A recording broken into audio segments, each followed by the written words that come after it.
I just want to say welcome to everybody to the March HSPRI Research Rounds. I think I know everybody here, but I'm the Director of the Health Services and Policy Research Institute, Catherine Donnelly. And I just wanted to start today by recognizing that those of us who are attending from Kingston are situated on the traditional Anishinaabe and Haudenosaunee territories. It's our first rounds of the spring season, although it does not look like spring at all out here today. And I just wanted to take this time to express my gratitude for these lands and for those little signs of spring that seem to be making their way through winter and providing us a place to conduct our health systems work. Just want to say thank you to each of you for taking this 1 hour on a Friday to be with us today as we consider how our research at HSPRI can help support principles of equity, diversity, and inclusion. And today, as we listen to Dr. Jodi Webber and how these principles can be applied to our understanding of the powerful role of unpaid caregivers in our system. I am so pleased, Jodi, to say welcome here today and introduce you. You're a social worker by training, an assistant professor at the School of Social Work at Algoma University, her first year. Jodi received her PhD from the Aging and Health program at the School of Rehab. Her work explores experiences of unpaid caregiving from a health systems and policy perspective. She works closely with the Algoma OHT and community, and I noted recently started a project up there exploring caregivers in the Algoma district. Our systems are stretched further than ever, and the role of caregivers is so critical. So thank you, Jodi, and really look forward to hearing your talk today. Thank you so much. Well, it's such a pleasure to be here. And Queens will be my forever home, and I'm always looking for opportunities to be back at Queens. So this is wonderful to get to be here today. And as I was preparing for this, I had two supervisors, Dr. Kathleen Norman, who is here, and Dr. Marcia Finlayson, who is on sabbatical this year. And I remember Kathleen saying to me about my defense and preparing for it. She said, enjoy it. It's the last time anybody's actually going to ask you about your work and you get to talk about it in depth. And now I'm feeling so smug because here I am getting to talk about it some more. So I will. Fridays can be tough. So I will get right to it. So thank you, Dr. Donnelly, for that very kind introduction. And I'm just going to Perfect. I'm just going to minimize all the people's faces so I can read my notes at the same time. Okay. So we are going to be talking about unpaid family, or I'm going to be talking about unpaid family and friend caregivers, and about public policy and community-based health and social care workers that work with these families and policies and how they practice. So it's a little less about the big P policy and a little bit more about small p policy. And today I'd like to talk to you about the findings, largely from my doctoral work, but I'd also like to share some preliminary results from some of the collaborative research projects that I'm currently involved in. And then I don't know if I'll take them, although academics and slide deck and an open mic, who knows? But I'm really hoping at the end we might be able to have a bit of a conversation. So I know Dr. Donnelly just did a land acknowledgement, and that's really important to begin in a good way. I would just like to take a moment and acknowledge what the land means to me and my connection with it. And I do this to affirm my commitment and my responsibility to truth and reconciliation. And as Catherine said, I know from my time at Queens, where many of you may be, is that Queens is situated on the traditional lands of the Anishinaabe and the Haudenosaunee. But today I'm coming to you live and in person from Hyde Park in Toronto. And this is the territory of the Wendat and Petun First Nations, and more recently, the Mississaugas of the Credit River. And the region is part of the Dish with One Spoon territory, or treaty, sorry. And that's about sharing the land and not taking too much.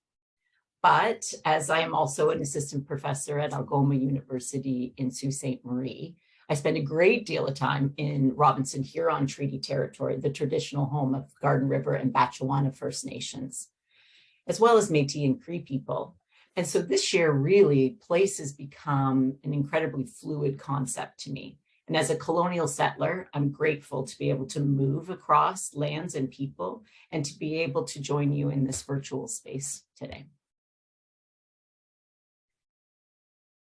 So as we all know, what we study is just as important of how we study it, or how we study is just as important of what we study, sorry. And research is never neutral. So I just wanted to ground myself in the research that I'm going to be talking to you about today. So my interest in unpaid caregivers extends from my work, both with my family members and aging family members. And I still have a grandmother still alive, and my husband's grandmother just passed away. But it was most profoundly shaped by caring for my friend, who's in the top left-hand corner, who died of cancer in 2019. I wear many, many different hats, both as a researcher, and there's my first day in the bottom left-hand corner as a professor, but also as a social worker and a mother. And I bring all of that to my research.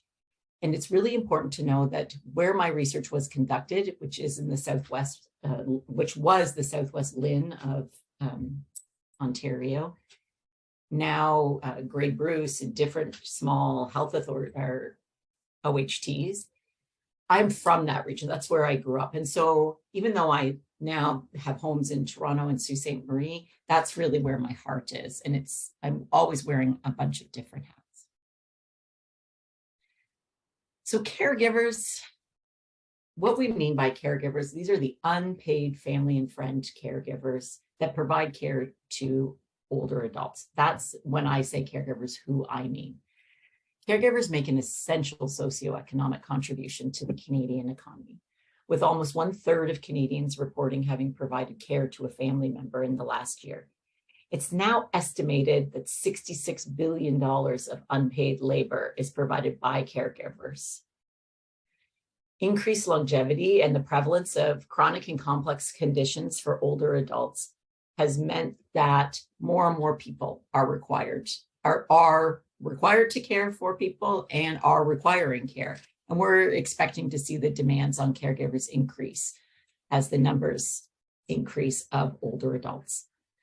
So the public cost of long-term care for the baby boom generation, for example, is projected to reach $71 billion annually. Now, caregiving is part of most family life, and most people manage care with employment and care responsibilities. And I used to say that caregivers were the superheroes of the health and social care system, but I've stopped doing that. And I think perhaps in part it is a return to my feminist social work roots, but I question whether or not we have weaponized that term, that word, to keep people going, basically saying, thanks for doing the unthinkable, and thanks for covering all the gaps we refuse to acknowledge and pay for.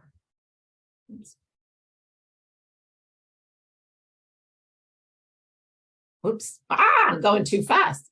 So geographical and cultural nuances are considerations if people are to remain in their communities. And it's important to remember that there's a great deal of heterogeneity in our current aging population. We love to talk about Gen Z and Gen X and the millennials, but we forget that older adults themselves consists of 3 generations. So the greatest generation from sort of the turn of the last century to 1925, really where we're seeing people now close to 100 years old. The silent generation from the Great Depression, and then the boomer generation, which really is even 2 groups, sort of the early boomers and then the later boomers. But it's important to remember that each generation has its own worldviews and characteristics and aspirations. So understanding that diversity is really important if we are going to think about how we design public policy to meet the needs of rural older adults. The outmigration of younger people and the increasing trend of newly retired people to communities have meant that rural communities are aging faster than their urban counterparts. And even though we've seen since the pandemic a return to rural communities with the changes in how we work, it's still unclear whether or not that's going to have a long-term impact on how communities are made up. But in Ontario specifically, the restructuring of public infrastructure over the past 30 years, which when we think about it is housing, health, community social services, have meant that communities have become increasingly isolated. And the cutbacks on public transportation, and when you look at taking these and layering it with the centralization of regional health centers and the federal provincial failure to invest more in rural and remote high-speed internet, have meant that gaps are challenged more than ever. And it's really hard to achieve healthy aging strategies to keep people in their communities aging where they would like to be. So there are many positive aspects to providing care, and most Canadians do report feeling some experience of joy and finding it a rewarding experience. But we know the role can be overwhelming. And research has shown that people are reaching out a little too late. They're pumping the brakes as they're going over the cliff. And it's that physical, mental, financial, emotional overload that can lead to higher mortality and morbidity for the caregivers themselves. Now, interestingly, I've been doing recent work with the Algoma Ontario Health Team and with Dr. Olive Bryanton in Prince Edward Island of CBC documentary fame, who this poor woman, I accosted her at the Canadian Association of Gerontology conference and insisted we become best friends. But through the findings of this preliminary work, and then when you couple it with headlines from COVID about worker shortages and staffing crisis and the continued long-term care challenges, I really do feel like the headlines from pumping the brakes have really given way to a dumpster fire, where now what I'm hearing are people who are so stretched, the mental load, the emotional labor, the role overload are much more increased than what I heard in the past. And these stories are colored with deep resentment and the fracturing of families as caregivers struggle to get a break and to navigate the system. And it really has become more like Survivor. Who can make it as a caregiver? How long can you hold on? Where are we forming those key allies in the system? So here's where I started my study. Caregiver distress in Ontario was dramatically increasing in the last decade. And Health Quality Ontario defines caregiver distress as caregivers who are experiencing that continued distress, anger, and depression in their role. And so this data actually represents the percentage of then LHIN-funded home and community care clients whose caregivers express distress or the inability to continue in this role. Now, the graph piqued my curiosity for a couple of reasons. Because one was the lowest rates of caregiver distress were from the Southwest LHIN region, which I knew to be a largely rural and remote LHIN. And given that it was where I was from, it really piqued my interest. So what do we know about what was then the Southwest LHIN? So as I said, the region is large, rural, and small population contingent, and it's a fairly homogeneous population. And we know that rural communities are aging faster than urban centers and that rural caregivers have high rates of distress. What also made the findings related to caregiver distress in this region very interesting, at least to me, was that the LHIN, the then LHIN, Local Health Integrated Network, was a very poor performer on more than one of the key metrics that I would have thought would contribute to caregiver distress, such as same day, next day access to primary care, emergency department alternatives, home care indicators like timely access to nursing and PSW. So when I began to think about, why is that happening? That was my jumping off point. And so the research purpose became to explore how these policy, practice, and regional perspectives in that area interconnected to minimize caregiver distress. Now, is everybody still with me, or am I talking too fast? Because I turned off. Okay, we're there. As I rub my emotional support hat here. So the research plan was a case study methodology, and it was a constructionist case design, and it was bound by time and place. And Stake would call caregiver distress in the Southwest LHIN an intrinsic case because it showed both particularity and ordinariness. Now, as a social worker, it was important for me to come at the research from a strengths-based approach. And what that means is we start with the focus on what is positive, what is going right, rather than the negative. So this perspective looks for connections and resources in a person's environment, believing that people are resilient and resourceful, even in adverse conditions. But I just want to say, if you're new to strengths-based approach, it does identify constraints that may be limiting. Challenges, obstacles, struggles, they're all acknowledged. It's just about reframing them and where you're starting from.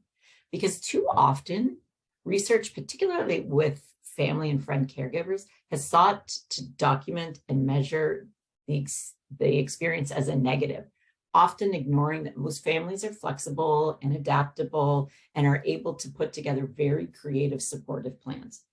So again, using this perspective, it was starting the study by saying what's going right and focusing on both caregiver and community capacity and past successes.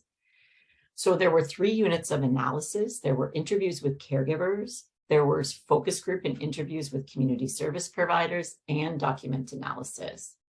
And then all the analysis was completed using Braun and Clark's reflexive thematic analysis. Sorry, I see something in the chat.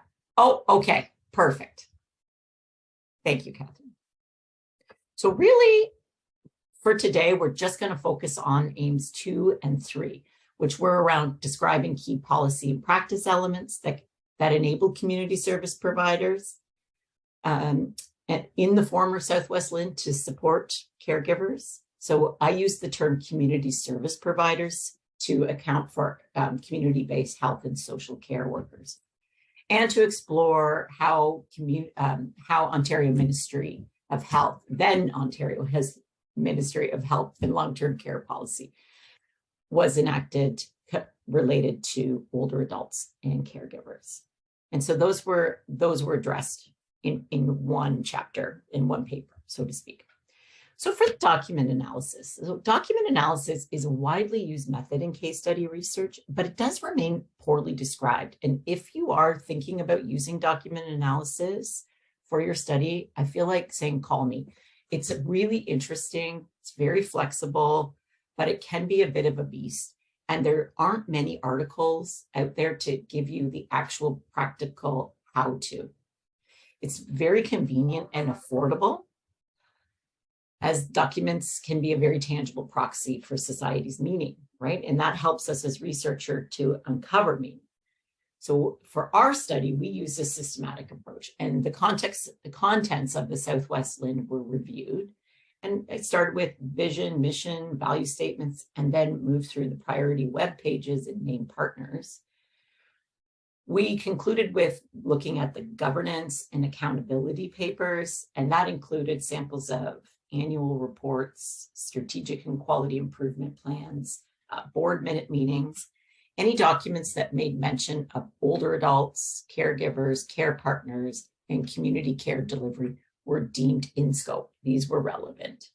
So out of scope were really things like social media feeds, email, memos, the operation guides, and we did not have access, obviously, to internal operation policies and procedures. And as we were completing during my doctoral work, obviously the LHINs went through the transformation to the Ontario Health model, giving way to the Ontario Health Team model.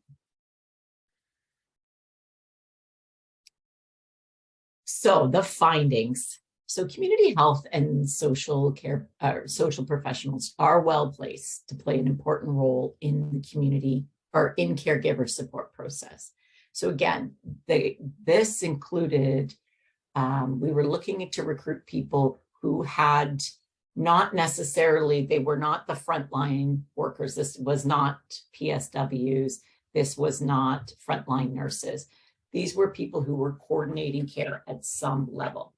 So this was home and community care workers. They were coordinators at LIN-funded agencies like the Alzheimer's Society, some of the community support service networks as well as social workers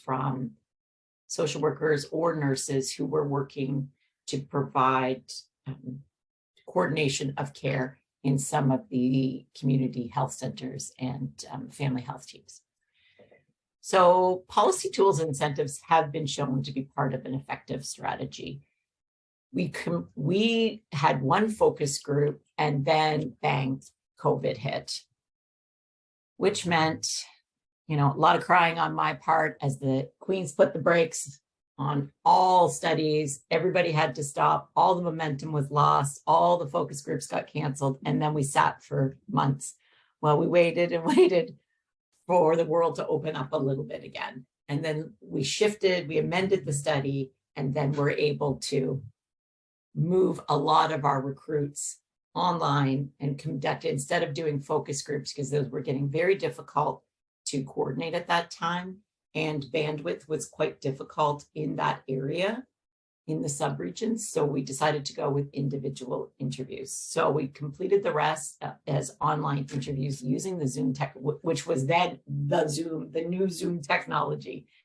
And so, yeah, we recruited community service professionals from LIN-affiliated organizations across the region, from the places I mentioned, home and community care coordinators, family health teams, social workers and nurses from FITS and Alzheimer's Society, and other community support staff. So we were successful in getting those interviews created and finished, and we reviewed 92 documents. And then we combined the transcript data with the document data, and we came up with 4 themes: community care as a priority, accountability through visibility. Now that was really sidewalk accountability. And that was around social capital, a strong sense of accountability, and a described sense of professionalism in small communities. Creative care planning through partnerships, and challenges to care delivery. So what our findings offer is that initial contribution to what enables health and social care professionals in their work with caregivers, but also that care planning that integrates community resources helps address the known challenges to care delivery. So the Southwest LIN made it very clear in their documents that community care was an integral part of their strategy. So of the 7 priorities of the Integrated Health Service Plan for 2016 to 2019, the document that is considered was considered the blueprint for regional health delivery. 4 were community-based, and one goal included optimize health for people and caregivers living at home in long-term care or other community settings. And when discretionary investment was permitted, because remember, you weren't allowed just to spend the money however you wanted. The mothership was still in charge of how things were being spent. But where discretionary investment was permitted, caregiver-related programs were strengthened or created, such as increases to adult day programs, respite services, Behavioral Service Ontario expansion, those sorts of things. And the participants discussed a very flexible attitude towards policy, which they believe support more individualized care plans and contributed to their own satisfaction in their role. Now, accountability, this sidewalk accountability was really interesting. It was this pattern that was identified both through the documents and participant descriptions during the focus group and the interviews alike. And it was that social capital was represented through board meeting minutes and performance metrics, scorecards, annual reports. All of that reflected the social reality of the LIN's authority and responsibility. And really the very existence of everything so transparently posted on the website just speaks to that accountability. But really, sidewalk accountability reflected the accumulated social capital among rural and urban participants alike. That was a very interesting finding, is that there was this rural-urban agreement that we weren't necessarily expecting. And social capital was established through actual and potential social networks and trusts, regional norms, and helped to engage continuity of care for clients and caregivers. So it was about playing nice in the sandbox, because you never knew when you were going to need somebody or their resources or their network. And a lack of professional anonymity, particularly outside of the urban areas, was described by participants. And you can see in the quote that I share, it's about running into people on the street, in the grocery store, at the arena, at the swimming pool. So needing always to maintain those relationships, not only with clients and their 6 degrees of separation, but also with the professional community as well.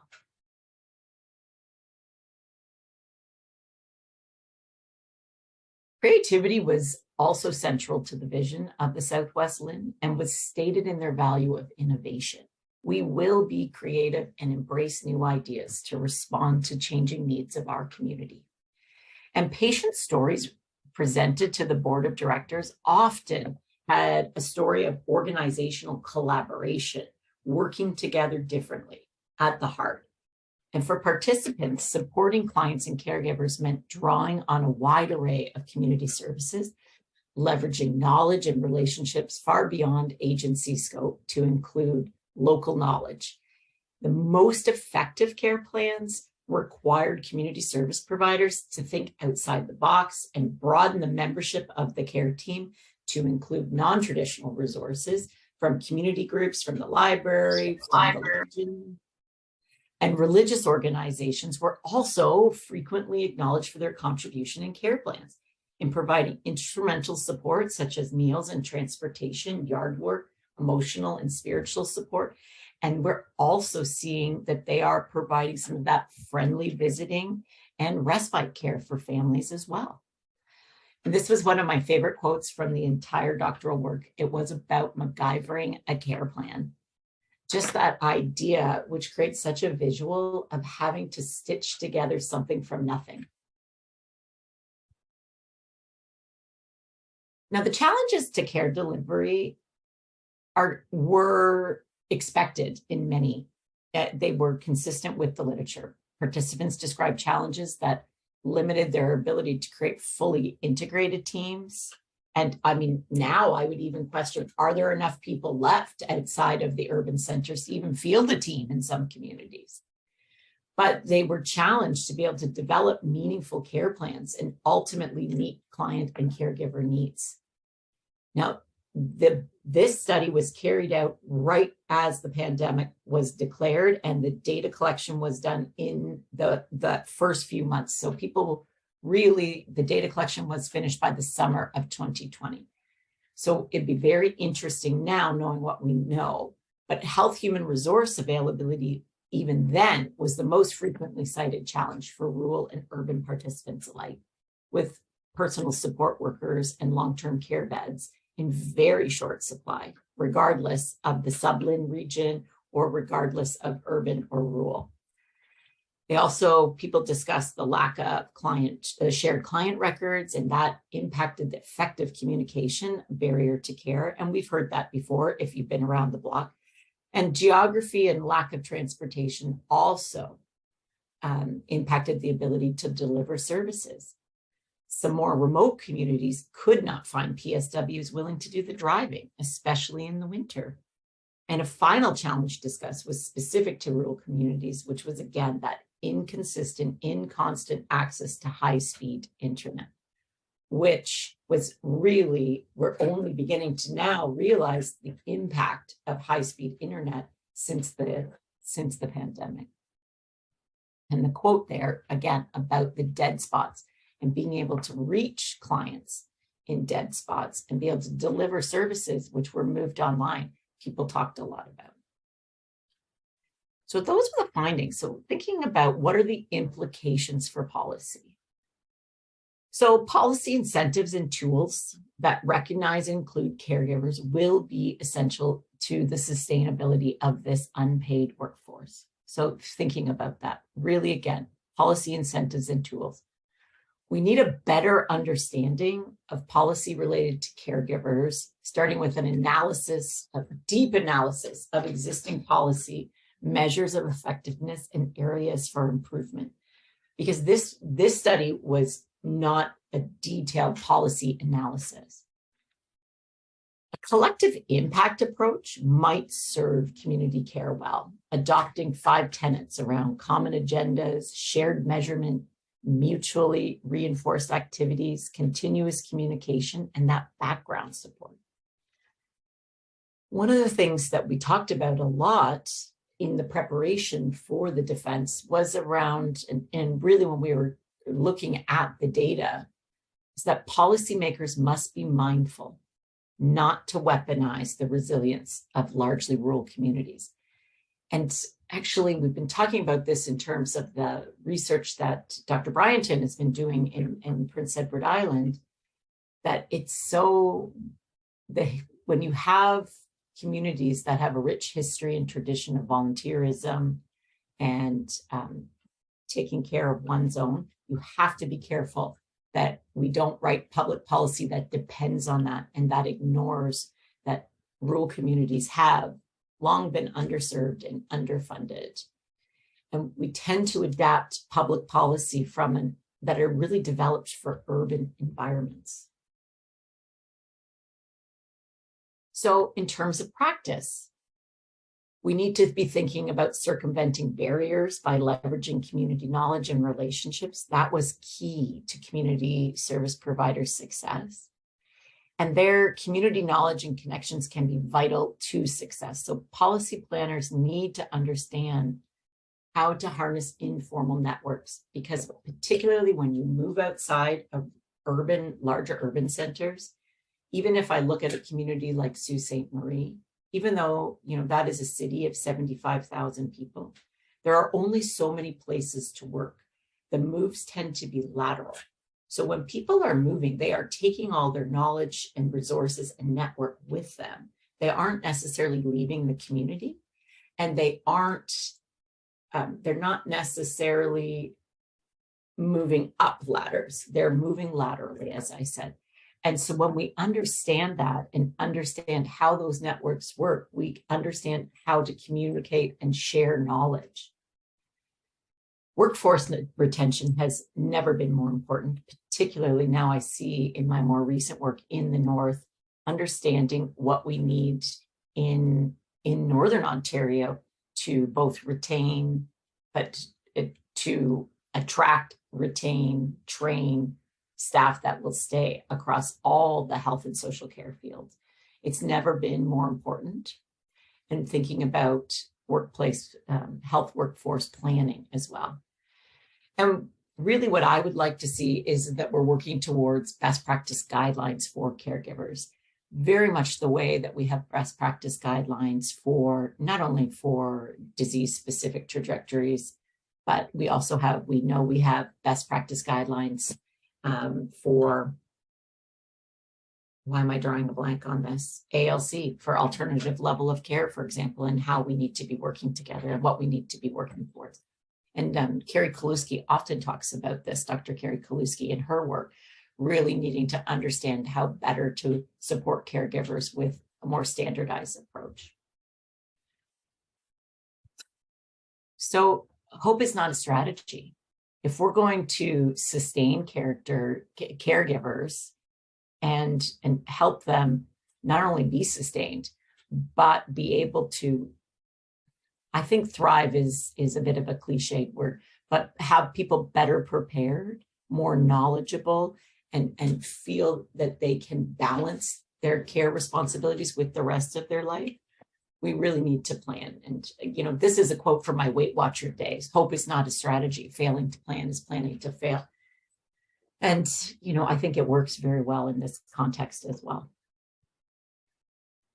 So some of the limitations, of course, of the study, case studies provide very rich and detailed understanding of a phenomenon, but they are a moment in time. So we have to be very cautious about generalizations. And case studies are strongest when researcher expertise and intuition are maximized, but it can raise the question about the influence of the principal investigator as well. The impact of the pandemic cannot be ignored. So this study was on hold, momentum was lost, and we needed to apply for ethics amendment, change our recruitment strategy and our advertising strategy, but it's unknown how that might have impacted the data. So in hindsight, and I definitely know this from my defense, in hindsight, the interview guide could have been amended to include COVID, could have been amended to allow for telephone interviews as well. It didn't occur to me to do that. And I'm happy to answer questions about that as well. But having an online requirement in an area that had a lot of dead zones really was an oversight on my part for sure. Finally, why does this matter? So we design research at Queen's Park with presumed anonymity. And in a city like Toronto, in cities like Kitchener, Waterloo, and London, and Hamilton, and Kingston, there is a fair bit of anonymity. But we often are implementing policy in a web of existing relationships, particularly outside of those large centers. And that does change how we act, how we care, and what we need policy to do. And so we need to be mindful to build that flexibility in when we are thinking about how we go from writing the policy to enacting and implementing the policy. And also thinking about how we measure. We don't spend near enough time talking about how we measure the success of policy implementation, particularly against the quintuple aims. Okay. I have some questions that we can talk about, but because I'm always interested in getting perspectives, especially on Friday at lunch. And I realized that was 40 minutes coming at you fast there.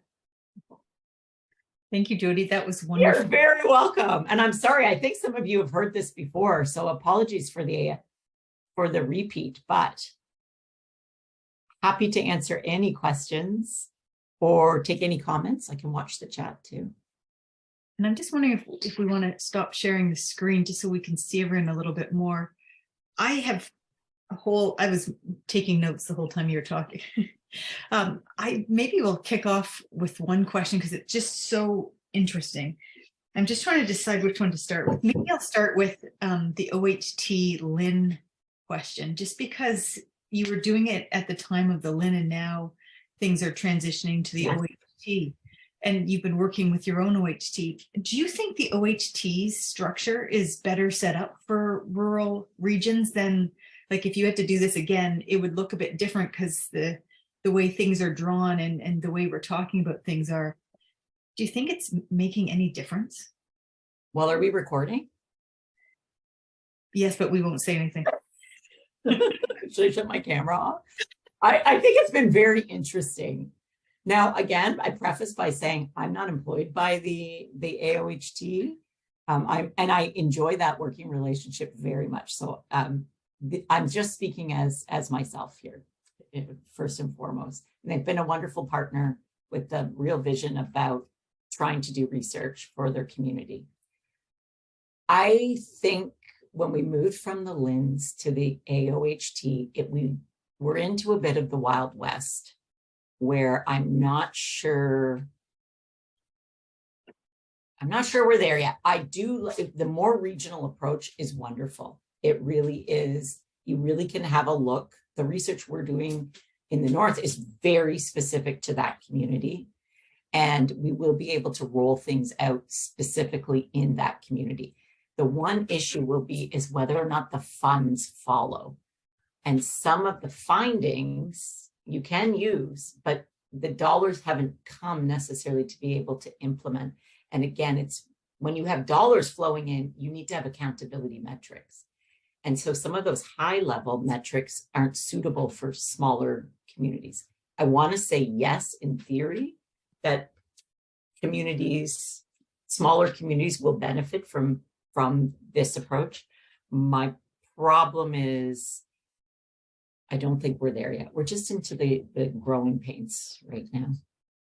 That's wonderful. I have lots of other questions, but I know others will have questions for you too. Thank you. We'll just open it up. People can either sort of unmute or pop some questions in the chat, or yeah, Pat, and then Stacy. I noticed in your graphic that the southeast, Lynn, as opposed to the southwest, was not that dissimilar in terms of the scale, we'll say.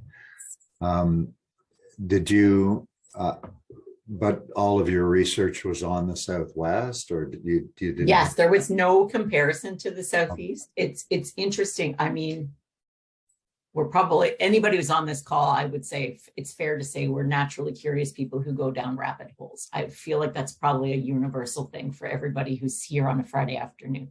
So yes, I began to look just for my own curiosity, and the communities are very, very well matched in terms of both their homogeneity, their agricultural backgrounds, their proximity to a Great Lake with their shipping histories.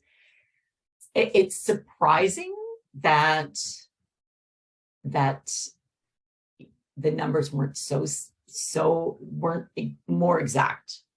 But again, it wasn't a comparison, so I'm cautious to offer anything more than my own, middle of the night reading. I appreciate the insights, and I know that a number of the things that you were talking about are pretty similar in our area. Yes. Thank you. And really, if you think about it, even Kingston versus London, large university academic health centers, and real similarities, very much so. I mean, it would be work that I would find very interesting to do, but I'm cautious that this could turn into basically like a Jodi op-ed here. So.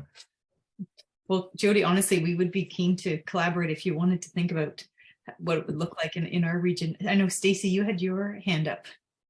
I did, and I love the Jodi op-eds. So I'm going to ask perhaps a Jodi op-ed question. First of all, so, I'm familiar with some of your research, but I really appreciate how things have changed since you defended, and your perspective on where things are today. So thank you very much for adding that in. I really appreciated that. And so my question is sort of about, do you have, and it kind of overlaps a little bit with Catherine's, but, based on this great relationship you have with Dr. Bryanton and what's happening in PEI and what is happening in Southwestern Ontario, and your research with the OHT, are there any like specific suggestions or kind of working group suggestions that the OHT could implement to support unpaid caregivers? Is there a way to kind of bring them into the fold as we think about community stakeholders? Now, I mean, how long have you got, Stacy? I mean, I might have a few thoughts on that. First of all, I might have oversold my relationship with Dr. Bryanton. I do know her, but she did not ask me to partner with her. I forced myself on her to do some to help her do some data analysis. So I just want to preface that by saying, before it looks like I'm name dropping her everywhere. What's come out more recently, at least in the research that we've just done this winter, is the real need to look at how we pay, the payment models, and the fact that a lot of the scheduling for the North is done in the South. That doesn't account for geography and how long it takes to get places and things. And the OHT would have the ability to influence home and community care a bit on that. Now, in North, for example, they have made healthy aging a real priority, and have gone as far as to really look at how to define healthy aging as well, and be a partner in the background. Now, as similar to the lens, they're responsible for identifying, funding, oversight, the metrics. One of the things they could do is ease back on their own metrics, because that seems to be really off-putting for, it seems to be stifling creativity and innovation, where there are groups, and again, this is just my opinion, there are groups that are interested in providing support to caregivers, to older adults. There's been a real demand for peer mentoring, peer support groups. But the second, you take funding from the AOHT, even if it's a small little bit of funding, the people get overwhelmed with the data reporting piece, that it ends up stopping them in their tracks. That would be one of the things I would say. I really do also think we remain very siloed, in my opinion, the hospital versus the AOHT versus, part of creating a health hub up there to partner, do health research, and looking at these different streams, but they don't necessarily overlap. And really how we come together to support some of the really big issues, like how do we attract primary care? How do we build stronger primary care with more wraparound models? How do we position primary care to be where people are as well? Would be something I would like to see them taking the lead on. And I think that would be really great for caregivers. The other thing always will remain thinking about billing codes for primary care, so that, time spent speaking with caregivers could be billed. It's the same with home and community care, right? Like the caregivers only recognize as part of, or at least, and I'm happy to stand corrected, but historically that caregiver is recognized not in their own right, but only as an attachment to the client. And that is a problem. We underreport actually what the need for care really is in this province. Thank you. Great points. Yeah. Especially the last one for sure. Really resonates with my time in primary care. Mm-hmm. Especially with all the pressure right now on primary care, it's more important than ever. Well, and primary care has been just decimated up north, with people just leaving in record numbers and whole communities being left with nobody. So they have to come into Sault Ste. Marie from, say, Thessalon. And that is that's good 45 minutes at least, if the weather's good, and that can be prohibitive for people, right? Mm-hmm, mm-hmm. To getting access to care, to primary care. And then it has a knock-on of, anyways, I'm sorry. Mm-hmm. These are all my passion projects, so.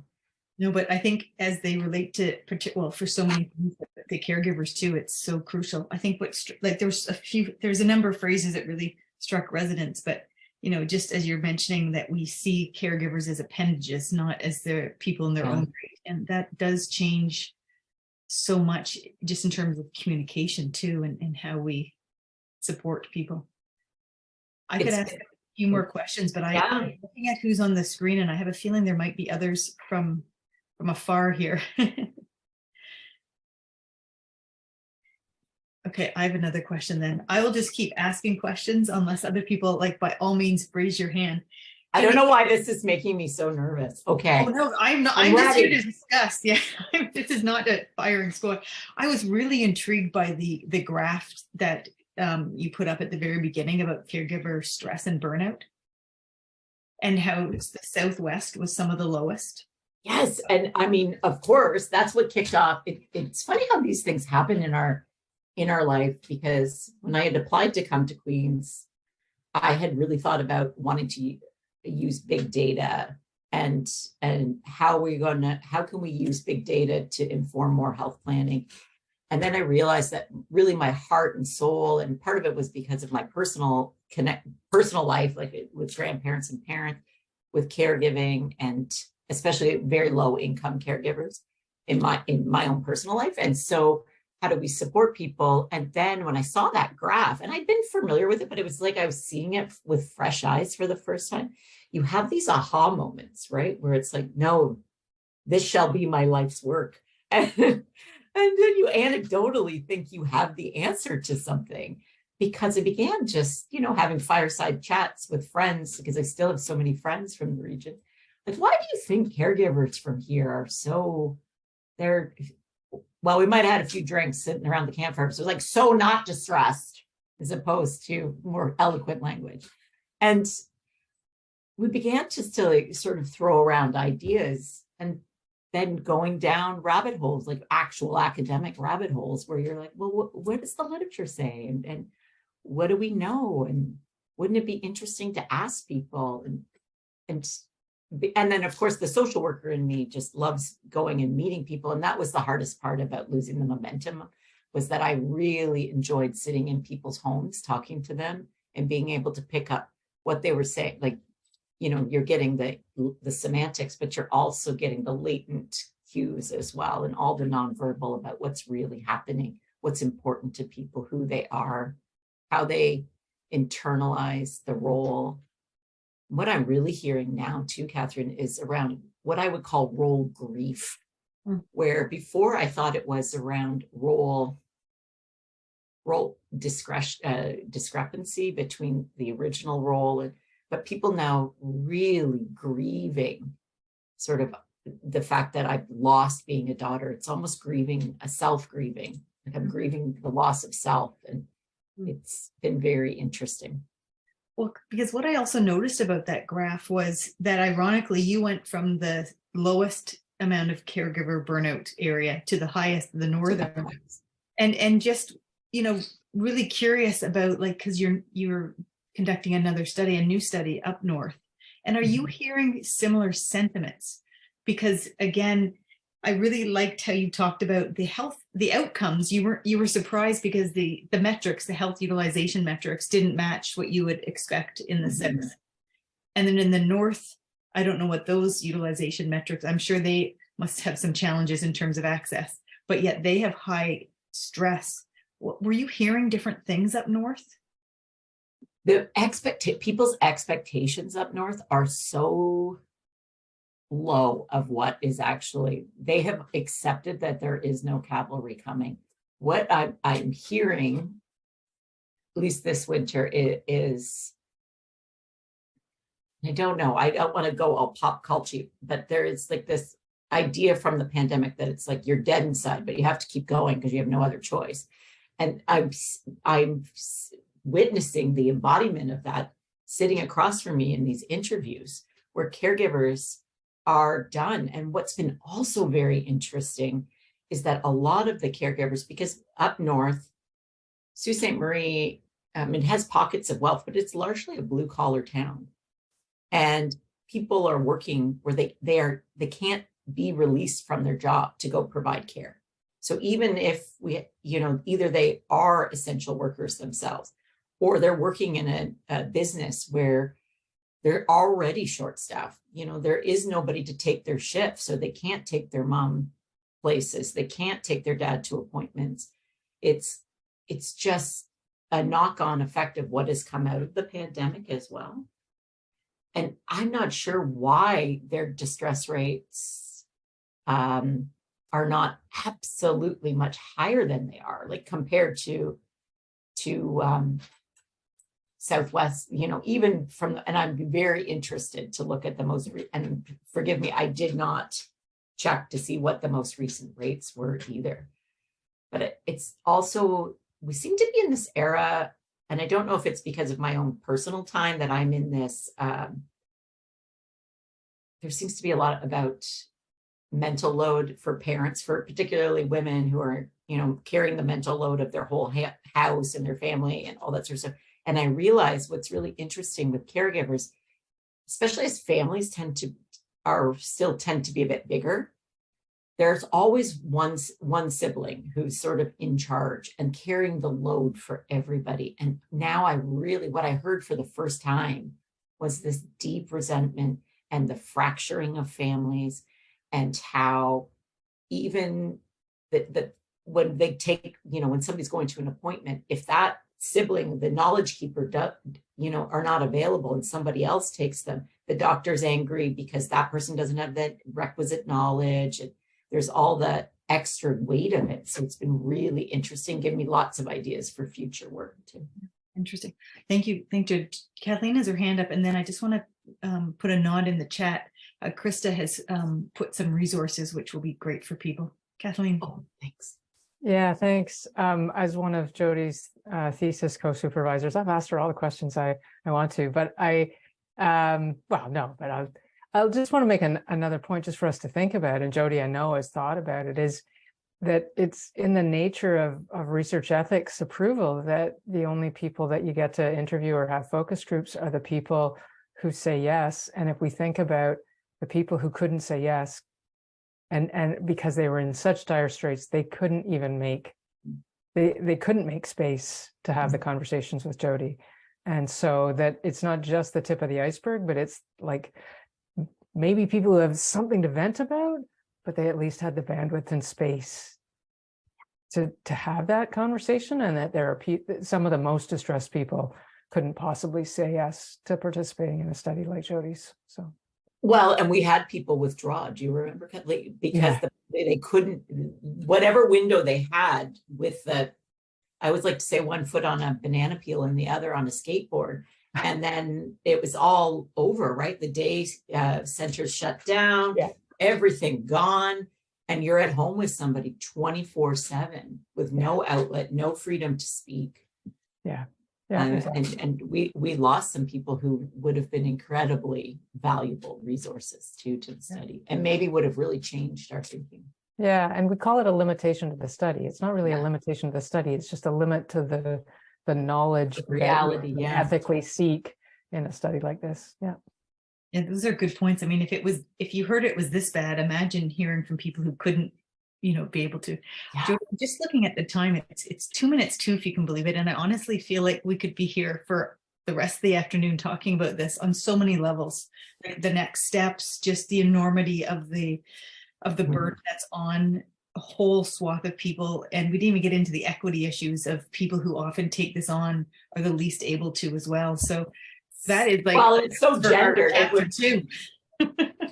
So gendered, right? And even the latest research we did, 79% of the participants, again, women. Unsurprising, but it's just remains constant. Mm-hmm. Just thank you for sharing this. And this will be made into a YouTube.